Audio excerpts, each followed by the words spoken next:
नमस्कार साथियों। बिहार शिक्षक भर्ती बीपीएससी तैयारी 4.0 के लिए बिहार स्पेशल पॉलिटी की क्लास में आपका स्वागत है। आज की क्लास में हम आपके लिए बिहार स्पेशल पॉलिटी से ऐतिहासिक पृष्ठभूमि, जिसके अंतर्गत संवैधानिक विकास का चरण जो बिहार राज्य में रहा है उसके बारे में चर्चा करेंगे। जिस प्रकार से हम अखिल भारतीय स्तर पर चर्चा करते हैं पॉलिटी की क्लास में, कुछ उसी प्रकार से उसी तर्ज पर हम बिहार राज्य के बारे में ऐतिहासिक पृष्ठभूमि, संवैधानिक विकास जो बिहार राज्य का रहा है उसके बारे में चर्चा करेंगे। और आज की क्लास में एपिसोड नंबर 1 में हम जो है वर्ष 1733 से बात करेंगे और 1952 तक बात करेंगे, पहले जनरल इलेक्शन तक।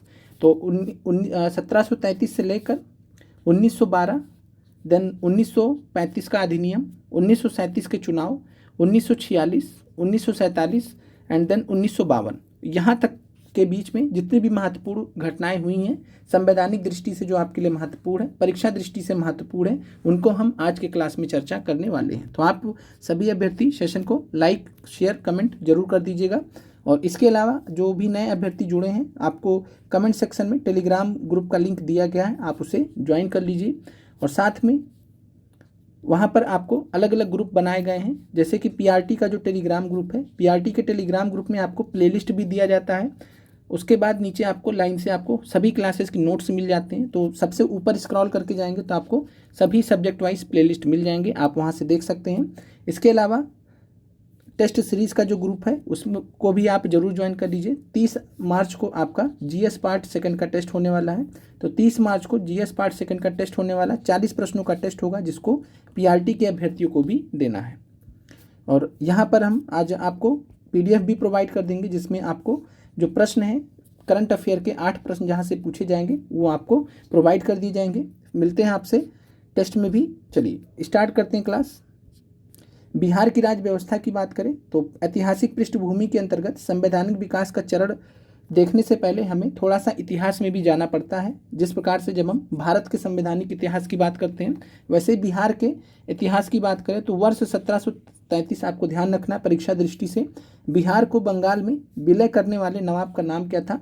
तो बिहार का बंगाल प्रांत में विलय करने वाले नवाब कौन थे? शुजाउद्दीन मोहम्मद खान। वर्ष था 1733। फिर बात करते हैं वर्ष 1912 से पहले की क्या परिस्थिति थी।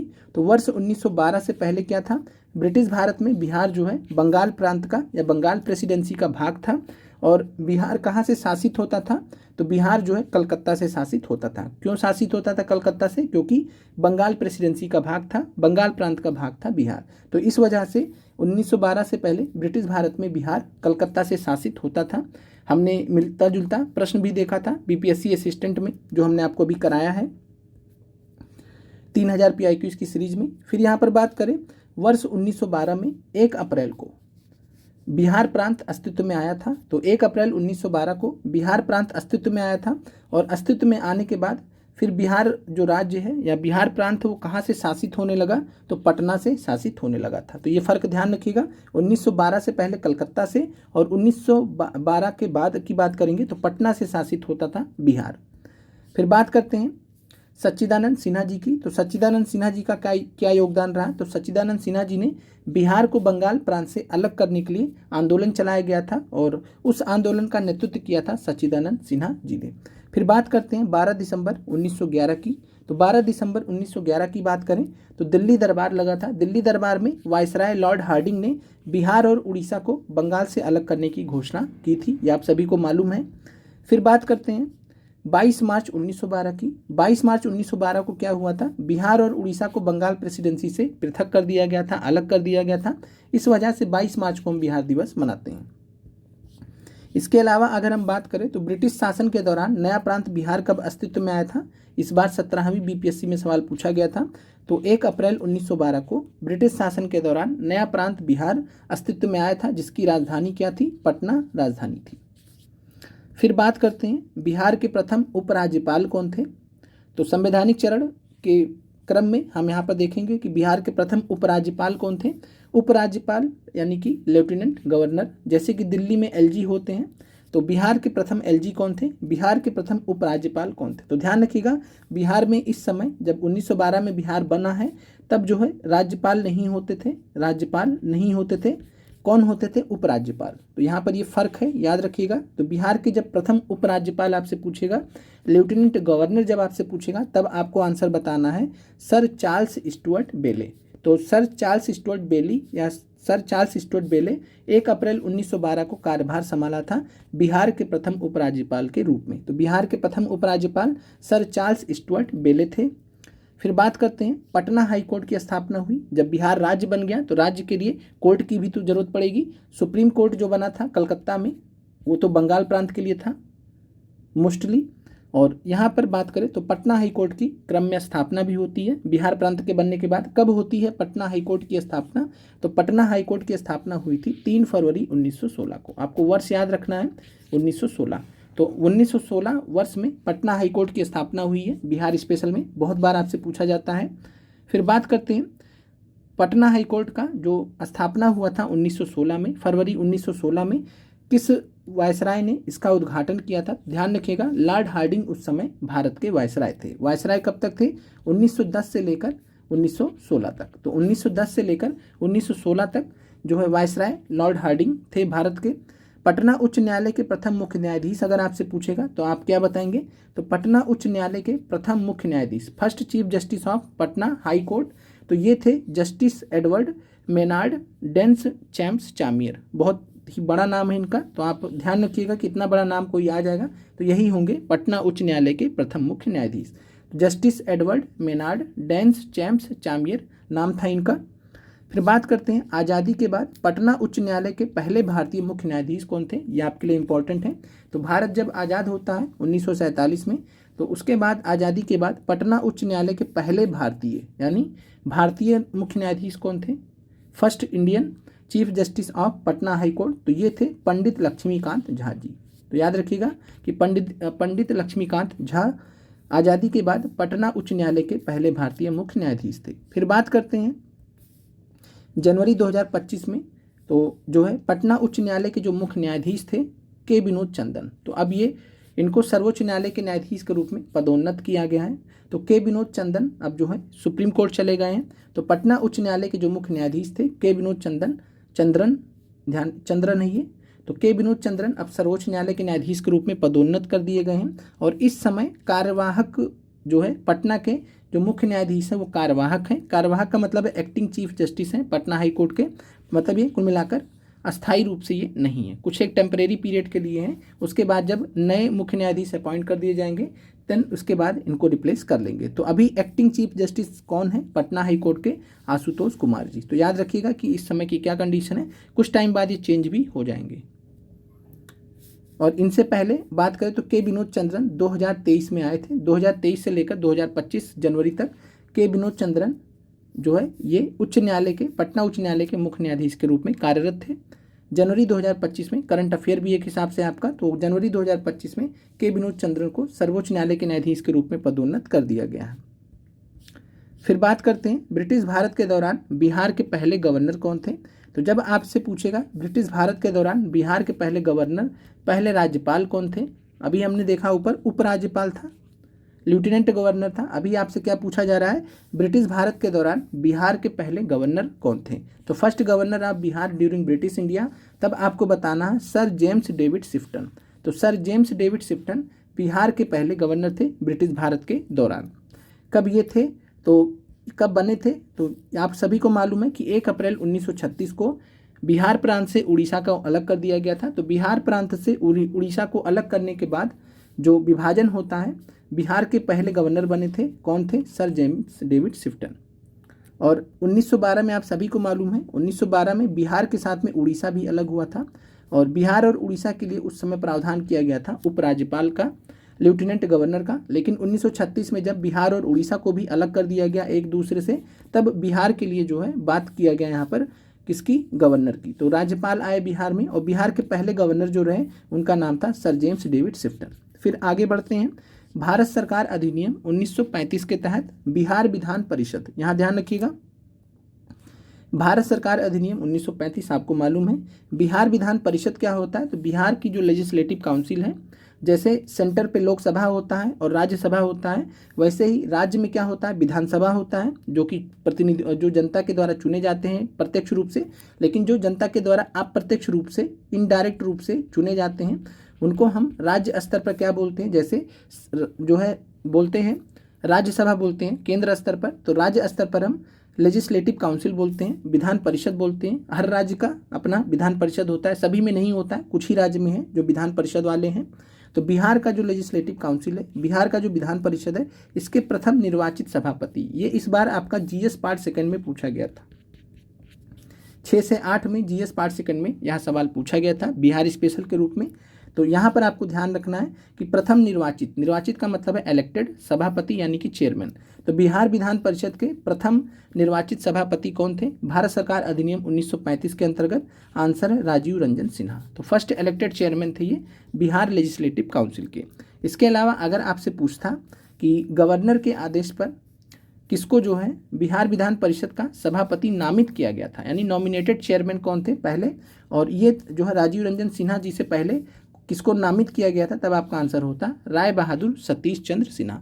तो राय बहादुर सतीश चंद्र सिन्हा, ध्यान रखिएगा, ये सबसे पहले इनको नामित किया गया था गवर्नर के आदेश पर, या गवर्नर द्वारा इनको नामित किया गया था बिहार विधान परिषद के सभापति के रूप में। फिर इसके बाद जो है इनके पश्चात की अगर बात करें तो इनके पश्चात राजीव रंजन सिन्हा जी को प्रथम निर्वाचित सभापति के रूप में जो है आए थे ये, यानी कि इनका इलेक्शन हुआ था, इलेक्ट किया गया था, निर्वाचित किया गया था। और यहाँ पर जो राय बहादुर सतीश चंद्र सिन्हा ये जो है निर्वाचित नहीं थे, ये क्या थे, नामित थे, इनको नॉमिनेट किया गया था गवर्नर के द्वारा। पहले इनको नॉमिनेट किया जाता है, फिर जब ये प्रक्रिया हो गई फिर जो है निर्वाचित किया गया। तो प्रथम निर्वाचित सभापति कौन थे, बिहार विधान परिषद के, ये थे राजीव रंजन सिन्हा। और अगर आपसे नामित पूछेगा तब आपका आंसर राय बहादुर सतीश चंद्र सिन्हा हो जाएगा। इसके अलावा आपको ध्यान रखना है कि बिहार विधान परिषद, बिहार लेजिस्लेटिव काउंसिल की स्थापना कब हुई थी, तो ये हुई थी 1912 में, जब बिहार राज्य, बिहार प्रांत का गठन हुआ और बिहार प्रांत अस्तित्व आया 1 अप्रैल 1912 को। तो बिहार लेजिस्लेटिव काउंसिल की स्थापना वर्ष 1912 में हुई थी। इसके अलावा बात करें तो बिहार लेजिस्लेटिव काउंसिल की पहली बैठक कब हुई थी, बीपीएससी के प्रीवियस ईयर क्वेश्चन में पूछा गया है। तो वर्ष 1913 में बिहार लेजिस्लेटिव काउंसिल की पहली बैठक हुई थी। तो बिहार लेजिस्लेटिव काउंसिल की स्थापना 1912 में, यानी जब बिहार बनता है, फिर उसके बाद 1913 में पहली बैठक, फर्स्ट सिटिंग। फिर बात करते हैं 1937 की। 1937 में क्या हुआ था, 1937 में बिहार का पहला भारतीय मंत्रालय मोहम्मद यूनुस के नेतृत्व में अस्तित्व में आया था, यानी प्रथम भारतीय सरकार बिहार की जो बनी थी, बिहार की प्रथम भारतीय सरकार किसके नेतृत्व में बनी थी, या बिहार का पहला भारतीय मंत्रालय किसके नेतृत्व में बना था, तो मोहम्मद यूनुस के नेतृत्व में। वर्ष था 1937। मोहम्मद यूनुस की बात करें तो ये मुस्लिम स्वतंत्र पार्टी से थे, मुस्लिम इंडिपेंडेंट पार्टी से जुड़े हुए थे। ये कब बने थे, तो 1 अप्रैल 1937 को भारत सरकार अधिनियम 1935 के तहत, 1937 से पहले कौन सा अधिनियम आया था, भारत सरकार अधिनियम 1935, इसी के बिहार पे चुनाव हुए थे। तो बिहार प्रांत के प्रथम प्रधानमंत्री, जिनको हम प्रीमियर कहते थे उस समय, तो भारत सरकार अधिनियम 1935 के तहत बिहार प्रांत के प्रथम प्रधानमंत्री, जिनको हम प्रीमियर कहते थे उस समय, के रूप में मोहम्मद यूनुस ने शपथ लिया था। तो बिहार प्रांत के प्रथम प्रधानमंत्री कौन थे, वे थे मोहम्मद यूनुस। कब इन्होंने शपथ लिया था, 1 अप्रैल 1937 को। मोहम्मद यूनुस और उनकी सरकार का इस्तीफा कब हुआ था, जब अल्पमत में आ गए थे, यानी इनको पास जो है बहुमत नहीं रह गया था, तब 19 जुलाई 1937 को इनका इस्तीफा हो गया। अब 19 जुलाई 1937 को जब इस्तीफा हो गया, तो 20 जुलाई 1937 को श्री कृष्ण सिंह जी के नेतृत्व में पहली कांग्रेस सरकार बनी थी। यहाँ पर जब आप ध्यान से देखेंगे तो ये सरकार जो है मुस्लिम स्वतंत्र पार्टी के नेतृत्व में बनी है, इसमें कांग्रेस का रोल नहीं है। तो कांग्रेस के नेतृत्व में पहली सरकार कौन सी बनी है, तो 20 जुलाई 1937 को श्री कृष्ण सिंह जी के नेतृत्व में बिहार में पहली कांग्रेस सरकार बनी थी। और इस समय तत्कालीन गवर्नर कौन थे, ये अगर आपसे पूछ लें कि 20 जुलाई 1937 को जब श्री कृष्ण सिंह जो है बिहार के प्रधानमंत्री बने थे, या उनके नेतृत्व में कांग्रेस सरकार बनी थी, तो उस समय गवर्नर कौन थे, उस समय जो गवर्नर थे ये थे सर मॉरिस गार्नियर हैलेट। तो याद रखिएगा, तत्कालीन गवर्नर थे सर मॉरिस गार्नियर हैलेट। इसके अलावा बात करें 20 जुलाई 1937 को श्री कृष्ण सिंह जी के नेतृत्व में कांग्रेस सरकार बन जाती है। फिर बिहार विधानसभा के दोनों सदनों का पहला संयुक्त सत्र बुलाया जाता है, ज्वाइंट सिटिंग बुलाई जाती है। कब? 22 जुलाई 1937 को। फिर उसके बाद क्या होता है? 23 जुलाई को, याद रखिएगा, 23 जुलाई को राम दयालु सिंह को बिहार विधानसभा के प्रथम अध्यक्ष के रूप में चुना गया था। तो आपसे कई बार पूछा जाता है कि बिहार विधानसभा के प्रथम अध्यक्ष कौन थे, पहले स्पीकर कौन थे। ध्यान रखिए, विधानसभा के अध्यक्ष को हम स्पीकर भी कहते हैं, जैसे लोकसभा के अध्यक्ष को स्पीकर कहते हैं, वैसे ही विधानसभा के अध्यक्ष को स्पीकर भी कहते हैं। तो राम दयालु सिंह जी बिहार विधानसभा के प्रथम अध्यक्ष के रूप में इनको चुना गया था। कब चुना गया था? 23 जुलाई 1937। इसके अलावा अगर हम बात करें तो राम दयालु सिंह जी के प्रथम अध्यक्ष बनने से पहले प्रोटेम स्पीकर कौन नियुक्त किए गए थे? तो प्रोटेम स्पीकर नियुक्त किए गए थे सबसे जो वरिष्ठ सदस्य थे, जिनका नाम था डॉक्टर सच्चिदानंद सिन्हा। तो डॉक्टर सच्चिदानंद सिन्हा बिहार राज्य विधानसभा के प्रोटेम स्पीकर नियुक्त हुए थे वर्ष 1937 में। प्रोटेम स्पीकर का काम क्या होता है कि जो सरकार बनी है उस सरकार को जो है आगे उसका जो प्रोसीजर है वो कराना, जो मंत्री पद का जो मतलब जो शपथ वगैरह है वो शपथ वगैरह दिलाना, ये काम होता है। फिर उसके बाद जिस पार्टी का सरकार है या मान लीजिए जिस गठबंधन का सरकार है, तो उसी गठबंधन के जो सदस्य होते हैं विधानसभा में वो मिलकर चुनाव करते हैं। किसका? मिलकर चुनाव करते हैं अध्यक्ष का। तब जब ये इसलिए पहले क्या किया जाता है कि व्यवस्था रहती है कि कौन शपथ वगैरह दिलवाएगा, तो ये काम होता है प्रोटेम स्पीकर का। जनरली जो वरिष्ठ सदस्य होते हैं उन्हीं को बना दिया जाता है। तो डॉक्टर सच्चिदानंद सिन्हा जी को राज्य विधानसभा का प्रोटेम स्पीकर नियुक्त किया गया था और इन्होंने जो है 23 जुलाई को राम दयालु सिंह को बिहार विधानसभा के प्रथम अध्यक्ष के रूप में चुना गया था। बिहार विधानसभा के प्रथम उपाध्यक्ष के रूप में किसको चुना गया था? तो याद रखिएगा, प्रोफेसर अब्दुल बारी। तो प्रोफेसर अब्दुल बारी को बिहार विधानसभा के प्रथम उपाध्यक्ष के रूप में, राम दयालु सिंह जी को बिहार विधानसभा के प्रथम अध्यक्ष के रूप में चुना गया था। कब चुना गया था? 23 जुलाई 1937 को। फिर बात करते हैं फरवरी 1938 में बिहार की श्री कृष्ण सिंह के नेतृत्व वाली निर्वाचित सरकार ने इस्तीफा दे दिया था। क्यों इस्तीफा दे दिया था? तो राजनीतिक कैदियों की रिहाई का मुद्दा था। जब कांग्रेस की सरकार प्रांतों में आई थी तो इन्होंने इलेक्शन में घोषणा किया था, जब इलेक्शन होने वाला था तो कांग्रेस पार्टी ने घोषणा किया था कि हम राजनीतिक कैदियों को रिहा कर देंगे, यानी जो पॉलिटिकल प्रिजनर्स हैं हम उनको छोड़ देंगे। और जब सरकार आ गई तो जो भी घोषणाएं की उनको पूरा करना पड़ेगा। जब कांग्रेस की सरकार ने, निर्वाचित सरकार ने श्री कृष्ण सिंह जी के नेतृत्व में राजनीतिक कैदियों की रिहाई की बात आई तो इन्होंने जो है दबाव डालने के लिए, वायसराय पर दबाव डालने के लिए, उस समय के वायसराय पर दबाव डालने के लिए इन्होंने इस्तीफा दे दिया था। कब इस्तीफा दिया था? 15 फरवरी 1938। तो 15 फरवरी 1938 को बिहार की श्री कृष्ण सिंह जी के नेतृत्व में निर्वाचित सरकार ने राजनीतिक कैदियों की रिहाई के मुद्दे पर इस्तीफा दे दिया था। बाद में फिर गवर्नर ने इनको समझाया था, फिर गवर्नर ने बातचीत वगैरह की थी, फिर जो है वापस से सारी चीज़ें ठीक हो गई थी। फिर श्री कृष्ण सिंह जी ने फिर से वापस से जो है शपथ ले लिया था प्रधानमंत्री के रूप में। और यहाँ पर हमेशा आपको ध्यान रखना है कि 20 जुलाई श्री कृष्ण सिंह जी के नेतृत्व में ये इनका पद क्या था? तो प्रधानमंत्री का पद था, मुख्यमंत्री का पद नहीं था। ये उस समय मुख्यमंत्री का पद नहीं था। किसका पद था? प्रधानमंत्री का, जिसको हम प्रीमियर बोलते हैं। जैसे पहले प्रधानमंत्री कौन रहे? मोहम्मद यूनुस, और दूसरे प्रधानमंत्री कौन रहे बिहार के? श्री कृष्ण सिंह जी। इस तरीके से आपको ध्यान रखना है। फिर बात करते हैं, अंततः आप सभी को मालूम है 1939 में जब द्वितीय विश्व युद्ध स्टार्ट होता है तो अक्टूबर 1939 में घटना होती है कि कांग्रेस की सरकारों ने इस्तीफा दिया। बिहार की जो कांग्रेस सरकार है उसने कब इस्तीफा दिया था? श्री कृष्ण सिंह जी के नेतृत्व में प्रथम विश्व युद्ध के दौरान, जब जबरदस्ती भारत को विश्व युद्ध में बिना सहमति के शामिल किया गया, मुद्दे को लेकर प्रदेशी कांग्रेस सरकार ने विरोध जताते हुए इस्तीफा दिया था। राज्य की विधानसभा भंग कर दी गई थी। ये घटना कब हुई थी? 31 अक्टूबर 1939 को। तो बिहार विधानसभा कब भंग कर दी गई थी? 31 अक्टूबर 1939 को, जब कांग्रेस सरकार ने इस्तीफा दे दिया था बिहार में। 1939 से लेकर 45 तक बिहार विधानसभा का गठन ही नहीं किया गया, क्योंकि द्वितीय विश्व युद्ध चल रहा था, इसलिए खाली पीरियड चल रहा था। फाइनली फिर क्या होता है? भारत शासन अधिनियम 1935 के तहत, तो भारत शासन अधिनियम 1935 के विधान के अंतर्गत पुनः जो है 1946 में चुनाव होता है। और इस बार जब 1946 में भारत शासन अधिनियम 1935 के तहत जब चुनाव होता है तो 2 अप्रैल 1946 को श्री कृष्ण सिंह जी को बिहार के प्रथम मुख्यमंत्री के रूप में चुना जाता है। तो बिहार के प्रथम मुख्यमंत्री के रूप में किसने कार्यभार संभाला था? तो अप्रैल 1946 में श्री कृष्ण सिंह जी ने बिहार के प्रथम मुख्यमंत्री के रूप में कार्यभार संभाला था। तो कभी भी आपसे अगर पूछा जाएगा कि श्री कृष्ण सिंह बिहार के मुख्यमंत्री कब बने थे, तो अप्रैल 1946 ये राइट आंसर है। तो ध्यान रखिएगा, आज़ादी के बाद नहीं, आज़ादी से पहले, और वो कब? 1946 में। बहुत सारे अभ्यर्थियों ने 1937 में फंस गए थे। तो 1937 में वो प्रधानमंत्री या प्रीमियर के रूप में थे, बिहार के प्रधानमंत्री के पद पर थे। मुख्यमंत्री का पद उस समय नहीं होता था। और मुख्यमंत्री का पद की बात करें तो ये 2 अप्रैल 1946 को श्री कृष्ण सिंह जी बिहार के प्रथम मुख्यमंत्री के रूप में कार्यभार संभाला।